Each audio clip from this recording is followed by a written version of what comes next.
படிச்சு படிச்சு சொன்னேடா அந்த கட்சிக்கு போடாதன்னு கடைசி கேட்க மாட்டேன்டானடா.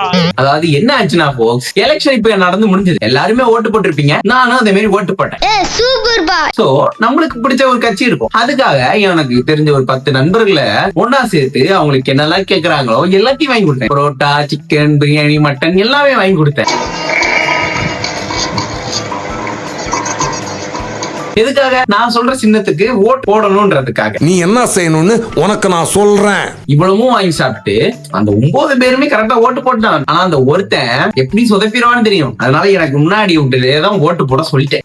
படிச்சு சொன்ன அந்த சின்னத்துக்கு ஓட்டு போடு அப்படின்னு சொல்லிட்டு. எனக்கு அப்புறம் மாற்றுத்திறனாளியான ஒரு ஆள் வந்தாங்க. சோ அவங்களுக்கு இடம் கொடுக்கணும்னு சொல்லிட்டு நான் ஒதுங்கிட்டு அவன் முன்னாடி போயிட்டான். அதுக்கு முன்னாடி இருந்த 2 பேரு வேற ஏதோ ஒண்ணு பேசிட்டு இருந்தாங்க. அதாவது இத பத்தி பேசிட்டு இருந்தாங்க. கடைசியா அவன் எதுக்கு ஓட்டு போட்டான்னு கேட்டா இதுக்குன்றான். காலங்காத்தால உனக்கு குறவழி வரைக்கும் சோத்த போட்டு வண்டியில ஏத்திட்டு வந்ததுக்கு உன்னால என்ன பண்ண முடியுமோ அதை பண்ணிட்டேன். இந்த மாதிரி உங்க ஃப்ரெண்ட்ஸ் கேங்ல யாராவது இப்படி சொல்லிட்டு நம்ப வச்சு ஏமாத்துனாங்கன்னு சொல்லிட்டு கமெண்ட்ல சொல்லுங்க. நான் அவனை போய் பொழக்க போறேன்.